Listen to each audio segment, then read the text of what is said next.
कहते हैं हर मंदिर की एक मंजिल होती है, लेकिन कुछ मंदिरों तक पहुंचने के लिए मंजिल के साथ साथ हिम्मत, हौसला और श्रद्धा की भी ज़रूरत पड़ती है। किन्नौर के एक छोटे से युला गांव से शुरू होती है ये मंजिल और एक ऐसे ट्रैक पे ले जाती है जहां पैरों की ही नहीं बल्कि आपके हौसले और श्रद्धा की भी परीक्षा होती है। कड़ी चढ़ाई, पथरीले रास्ते और हर मोड़ पर एक नई कहानी। कहते हैं भगवान तक पहुंचने का रास्ता कभी आसान नहीं होता और शायद इसीलिए गीता का ये श्लोक इतना गहरा लगता है। श्रद्धावाने लभते ज्ञानम, यानी जिसके पास सच्ची श्रद्धा और विश्वास होती है वही अपनी मंजिल तक पहुंचता है। Welcome to the Yulla Kanda track.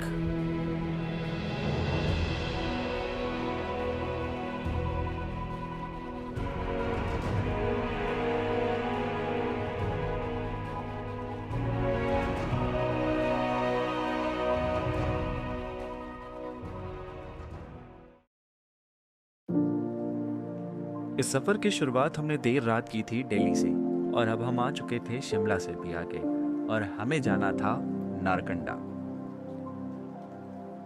Narkanda से पहले रुक के हमने ली छोटी सी चाय ब्रेक। दो मेरे भाई यार मेरे नहीं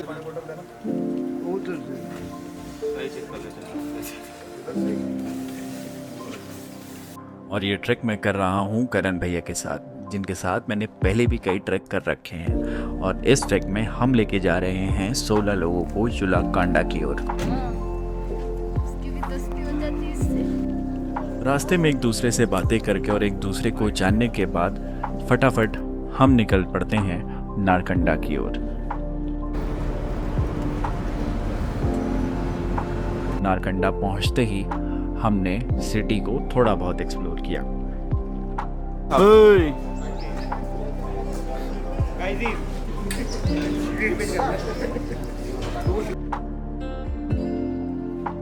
नारकंडा अपने आप में भले ही छोटा हो मगर अपने अंदर काफी खूबसूरती बटोरे हुए है और अब हम निकल चुके थे युला विलेज की ओर।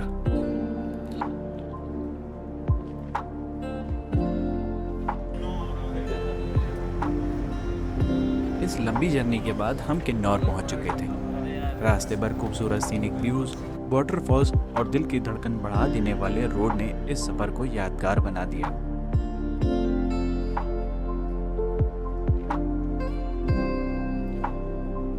और हर मोड़ पर नज़ारा और भी खूबसूरत होता जा रहा था और इन्हीं रास्तों को पार करते हुए हम अपने ट्रैक के स्टार्टिंग पॉइंट युला गांव पहुंच चुके थे।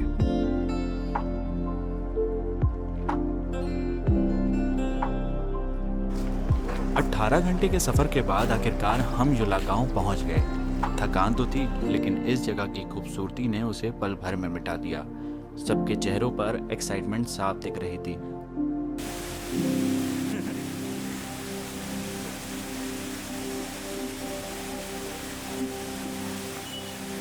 और अब वक्त था युला को एक्सप्लोर करने का।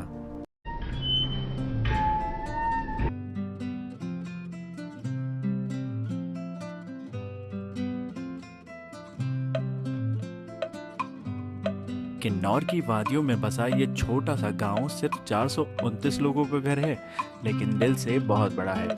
यहाँ की खूबसूरती सिर्फ पहाड़ में नहीं बल्कि यहाँ के लोगों में बसती है।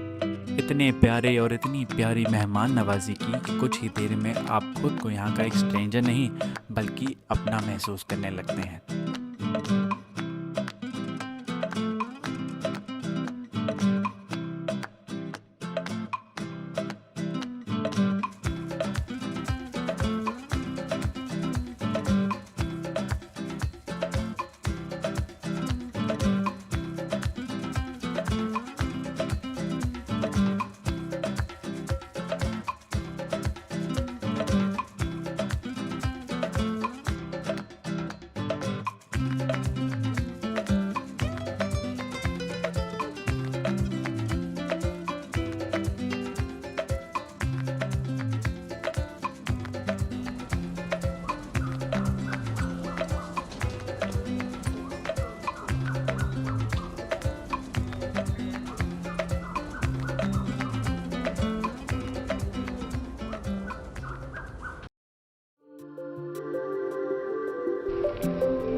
रेस्ट करने के बाद फाइनली सुबह हो चुकी थी और अब वक्त था ट्रैक को स्टार्ट करने का।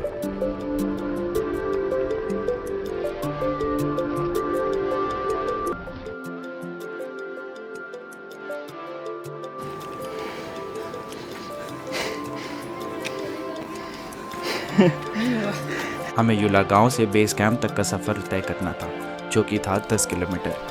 फिर उसके बाद 2 किलोमीटर की कड़ी चढ़ाई और उसके बाद हमारा इंतज़ार कर रहा था युलाकांडा टेम्पल। युलाकांडा का ट्रैक करा रहे भाई जी वगैरह को, तो इनका देखते हैं कैसा रहता है। Full motivation. अभी तक देखने से तो लगता है ये लोग कर लेंगे आराम से। जैसे जैसे ट्रैक आगे बढ़ रहा था, रास्ते और भी स्टीप होते जा रहे थे। कहने को ये एक मॉडरेट ट्रैक था, लेकिन हमारी तो पूरी हालत ख़राब हो चुकी थी। अगर किसी चीज़ ने हमें आगे बढ़ने की हिम्मत दी थी तो वो थे खूबसूरत वादियाँ और खूबसूरत पहाड़। और पहाड़ों में बने गरम गरम आलू के पराठे, उनकी तो बात ही अलग है। ऐसे स्टॉप देखकर सिर्फ बॉडी ही नहीं, दिल भी रुक जाता था।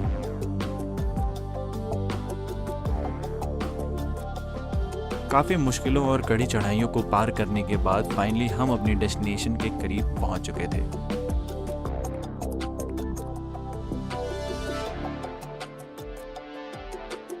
और शायद श्री कृष्ण जी की कृपा ही थी कि हम आखिरकार युलाकांडा बेस कैंप तक पहुंच गए।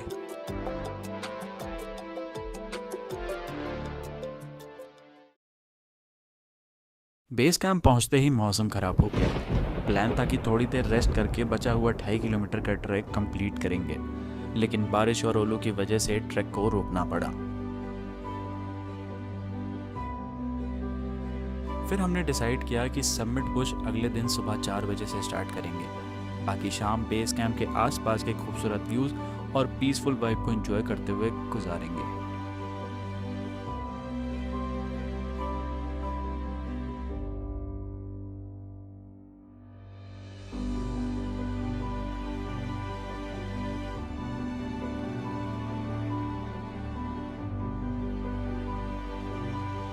वो कहते हैं ना, जो होता है अच्छे के लिए होता है। कभी कभी ट्रैक का सबसे खूबसूरत हिस्सा सबमिट नहीं होता, बल्कि वो स्टॉप्स होते हैं जहां पहाड़ तुम्हें थोड़ा और जीने का मौका देते हैं।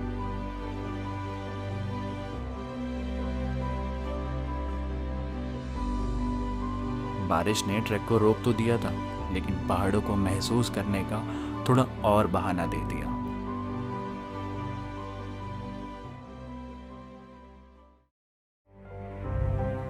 सुबह के 4 बज गए थे और अब बारी थी फाइनल पुश की।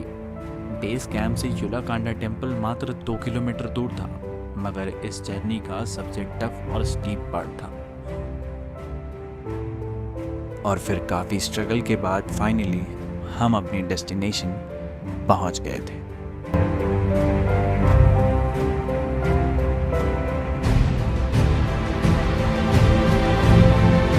आंखों के सामने था युलाकांडा टेम्पल। दुनिया का इतना खूबसूरत नज़ारा था कि पूरे ट्रैक की थकान एक पल में मिट गई। उस वक्त बस एक ही फीलिंग थी, every step was worth it.